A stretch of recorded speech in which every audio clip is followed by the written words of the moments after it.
Matt Scott, he's a social and environmental impact storyteller on a mission, as he calls it, to pass the mic to underrepresented and underestimated climate change makers.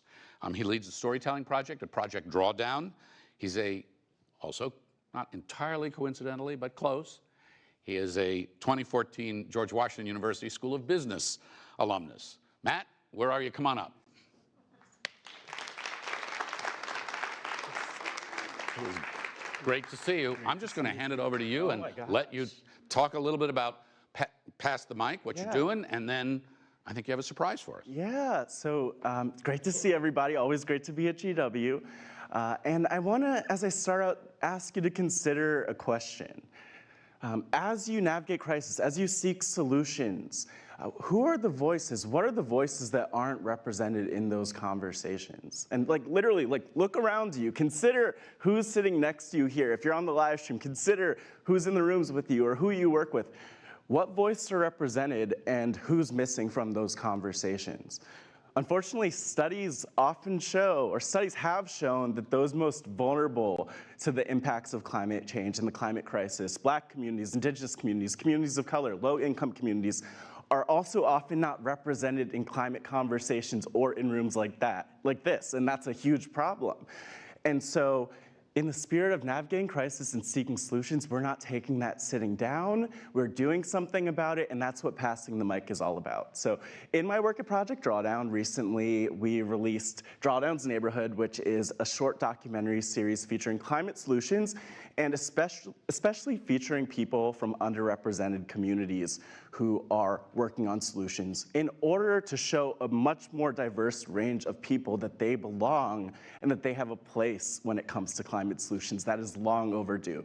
And so this conversation that you're about to hear features McKenzie. It also features Eli Chen, who is the senior editor at the Overheard at Nat Geo podcast, all about passing the mic. So I'll let them take it away.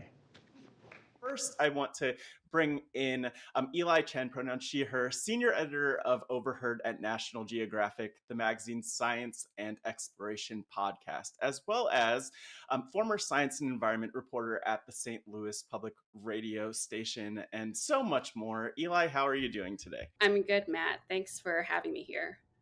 It's great to have you here to have this conversation about passing the mic. And just to kind of start us out and to provide a teaser, how are you passing the mic in the work that you do? I try to pass the mic by literally putting an actual microphone, since I'm a podcaster, in front of communities that have historically been left out of the conversation, and just simply listening to everything they have to say. What's motivated you to do that work? Yeah, so I think when it comes to environmental issues, the air we breathe, the water we drink, the land we live on, everyone needs to be a part of that discussion. And I was an environmental reporter for several years, and whenever I attended stakeholder meetings about these, issues that we all are a part of, I rarely ever saw people of color in the room. And if there were any, I could count the number of them on my hands. And that includes myself as well. So as I continue to see that pattern, I feel, motivated to tell the stories of people who aren't at those meetings, because these are big, impactful decisions that are being made, without their input.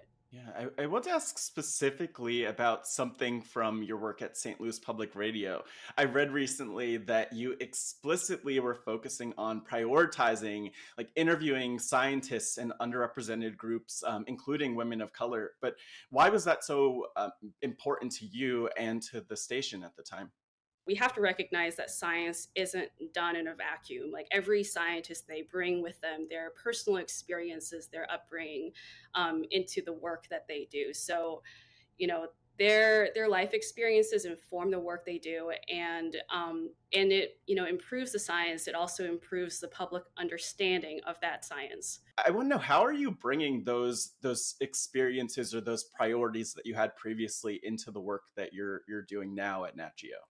Our episode in, I believe, the summer of 2021 that was aligned with Nat Geo's issue on tree shade, and who gets it and who doesn't get as much tree shade. And the communities that got more of it, they tend to be more white, more wealthy, and as opposed to the communities of color in say Los Angeles or where I live in St. Louis. So we talk to people in those two different cities to get their story. But is there any advice that you have for other storytellers, thinking of student storytellers in particular, as they go about their careers? In particular, do you have any advice for how they can pass the mic and ensure that we are creating more representation for folks who need to be heard and represented in the popular narrative? I think the most important thing is to have empathy with the people you want to talk to, the people whose stories that you want to learn from, and know that it takes time. Like in the beginning, you're gonna run into a lot of like difficult interactions and hurdles, but honestly, I think that it takes patience and it takes empathy to really learn how to pass the mic. Eli, you're doing really powerful work. And I just want to ask if you had a magic wand, what's the world that you want to see? What are you hoping that the landscape will look like when it comes to that representation? I want to see a world in which, people, when they attend meetings about clean air or clean water, um, that they meet people of different backgrounds, and that they, get that they learn from each other with respect. I think that's the kind of world that I would like to see in the future. Thank you so much, Eli. Now I'm here with McKenzie Allen-Charmley, pronouns she, her. McKenzie is a journalist from Anchorage, Alaska, and a senior at Arizona State University. And on top of all of that, McKenzie is a Planet Forward Comcast NBCUniversal Sustainable Storytelling Fellow, a Native American Journalism Association Fellow, and a Cronkite News Politics reporter. Welcome, McKenzie. Thanks, Matt. It's great to be here. McKenzie, in a sentence, how are you passing the mic to the voices that often go unheard? Yeah, so I pass the mic by striving to be an advocate in my storytelling. I really want to spotlight and bring awareness to issues that ultimately inspire others to take action. All right, let's dive more into that. What motivates you to do the work that you're doing? Yeah, so my passion for journalism started from a young age. I'm a Black and Indigenous journalist, and I grew up in a really small community in Alaska. My tribe has around only a few hundred people. But growing up in that environment, in that community, there were a lot of issues within our own tribe that weren't highlighted or really cared about. So my passion really started there. I decided to pursue journalism, hoping to be a voice for people, for communities where their voices are often left unheard, or if they are represented incorrectly. So my goal is to denounce false narratives from representation, reporting in the past, and highlight, spotlight issues, communities the correct way. Can you tell us more about how you are denouncing those narratives, how you are making that change? I watched Water is Life, Toaina, but I'd love to hear more about that project in particular. That was an amazing opportunity that I had to tell a story about the Navajo water crisis on the Navajo Nation. And I did that with Planet Forward, and it was really just an amazing opportunity to be on the ground with these people, individuals, organizations who were fighting for solutions.